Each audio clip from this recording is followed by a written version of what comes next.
Ya Bapa dan Putra dan Roh Kudus. Amin. Allah yang penuh kasih. Terima kasih bahwa Kau menunjukkan kepada kami perbuatan dalam sejarah kemanusiaan. Bahwa Engkaulah jawaban atas segala kerinduan hati kami. Engkaulah roti kehidupan. Engkaulah makanan yang dapat memuaskan seluruh diri kami, seluruh raga dan tubuh kami. Terima kasih Tuhan atas anugerah yang tak terhingga itu. Semoga kami dapat memakan tubuhmu, ragamu, jiwamu, rohmu. Sehingga kami Kau pakai untuk kehendakmu, tujuan, rencana Bapa bagi kami semua dan umat manusia. Amin. Para saudaraku terkasih dalam Kristus, dalam bacaan pertama hari ini, para rasul dihadapkan pada mahkamah agama. Dia dituduh, dia difitnah, dan dia disiksa. Kemudian dalam pengadilan agama itu tampillah seorang ahli agama terkemuka, Gamaliel, yang mengatakan bahwa dulu ada orang yang mau membebaskan bangsa Israel, tapi kemudian hancur lebur. Yang menyebut nama Teudas Yudas. Dan kalau gerakan yang dibuat oleh Yesus ini berasal dari Allah, maka akan langgeng. Bahkan kita dianggap melawan Allah sendiri. Biarkan saja. Kalau dari Allah akan tetap sepanjang masa, kalau dari manusia akan hancur. Maka saran itu diterima karena berasal dari seorang yang seorang yang berwibawa, Gamaliel. Dan itulah saudaraku terkasih, sejarah hidup manusia dibentuk oleh orang-orang yang berani mengatakan kebenaran. Orang yang berani menyatakan apa itu kebenaran, apa itu sesungguhnya yang Tuhan kehendaki bagi manusia. Kalau kita perhatikan sejarah yang diwartakan oleh para nabi, Yesus, itu adalah sejarah yang begitu panjang, dan itu merupakan suatu yang bukti, dalam tanda petik bukti, suatu pernyataan, suatu indikasi bahwa Tuhan itu menyelamatkan manusia. Tuhan itu membebaskan manusia. Tuhan itu tak pernah meninggalkan manusia. Dan itu kita lihat dalam sejarah kehidupan bangsa Israel. Maka ketika kekristenan itu merupakan kelanjutan dari perjanjian lama, di mana Tuhan setia dalam penyelamatannya dalam perjanjian lama dan akan setia terus-menerus. Ya, jadi Tuhan Yesus, Allah adalah Allah yang setia, yang dahulu, sekarang, dan akan datang. Dan itu menjadi suatu pegang bagi kita. Allah kita adalah Allah yang setia, yang dahulu, sekarang, dan akan datang. Dan apa yang sekarang ini merupakan adalah akan terjadi seperti yang pernah terjadi pada masa yang lalu. Dan akan terjadi kemudian ke depan. Dan itulah yang harus menjadi keyakinan iman kita. Maka kita tidak pernah boleh takut, tidak pernah boleh cemas, tidak pernah boleh gelisah, putus asa, karena Tuhan setia. Tuhan setia, asalkan kita juga setia kepada kehendaknya. Itu yang pertama. Yang kedua, hari ini kita juga merayakan Santa Katarina dari Siena. Seorang yang mendapat pengalaman akan Allah. Dan begitu beraninya, meskipun pada waktu itu di usianya yang sangat muda, mengingatkan Paus yang pada waktu itu pindah dari Vatikan ke Avignon, ke Paris, ke Prancis. Dan Santa Katarina yang tidak bisa menulis pada zamannya, pada abad ke-14. Ya, pada abad ke-14. Menulis surat untuk kembali ke Vatikan. Untuk kembali ke dasar di mana Santo Petrus berada di fondasi gereja Roma, gereja Vatikan. Meskipun dia tidak bisa menulis, tetapi apa yang dialami ditulis oleh sahabatnya, mengungkapkan tulisan-tulisan, maka dia disebut sebagai pujangga gereja.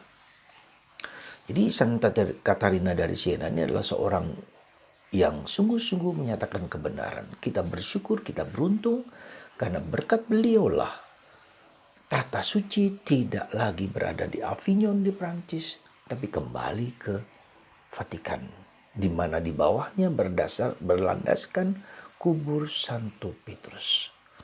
Dan ini katakanlah suatu hadiah besar dari Tuhan, ya, di mana gereja diingatkan oleh seorang wanita yang tidak bisa menulis, ya, tetapi dituliskan oleh temannya untuk menyatakan kehendak Allah bagi gereja pada waktu itu, di mana antara gereja dengan politikus atau gereja dan kerajaan saling berdekatan satu sama lain, saling mempengaruhi satu sama lain, sehingga terjadi banyak kali perpecahan. Dan semenjak itulah maka pemilihan paus harus ditutup, maka konklav ditutup, tidak boleh dipengaruhi oleh orang-orang lain, ya, di dalam para kardinal di dalam itu. Maka semua komunikasi, entah HP, entah apa, ditutup sama sekali.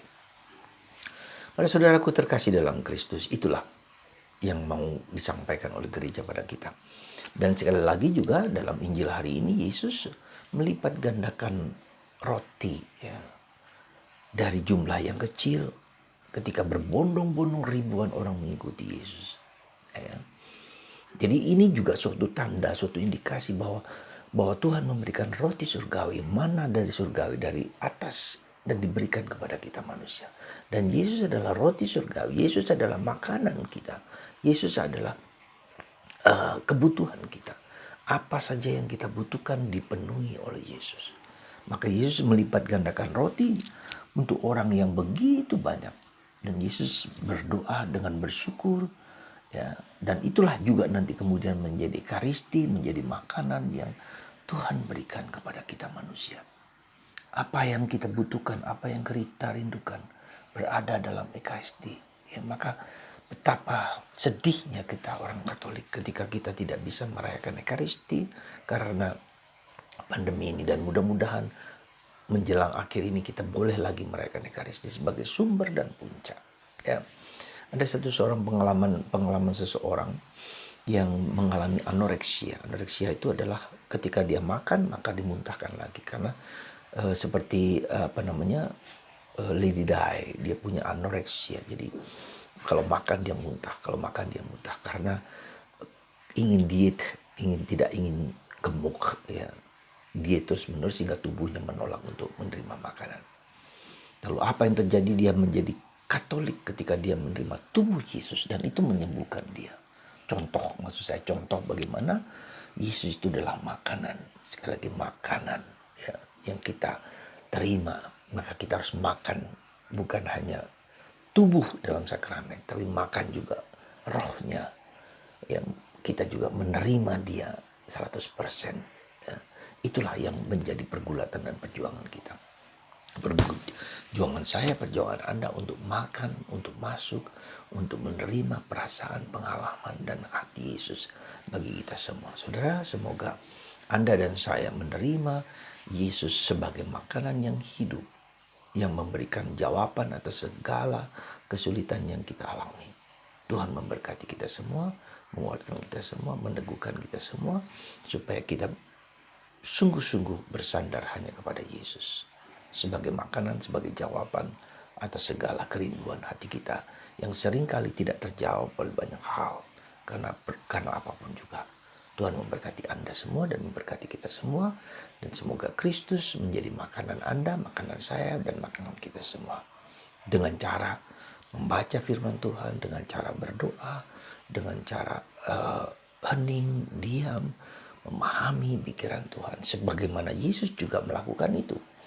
Ya, dia membaca firman Tuhan dalam perjanjian lama, dia membaca firman Tuhan dalam keheningan, dia juga berdoa dan melaksanakan karya-karya perbaikan, karya-karya kerasulan, karya-karya mujizat. Dan itulah pola hidup Yesus menjadi pola hidup kita. Tuhan memberkati Anda, semoga kita semua dijadikan alatnya dalam mewartakan kabar gembira kebaikan kepada siapapun. Tuhan memberkati Anda semua, Bapa, Putra, dan Roh Kudus.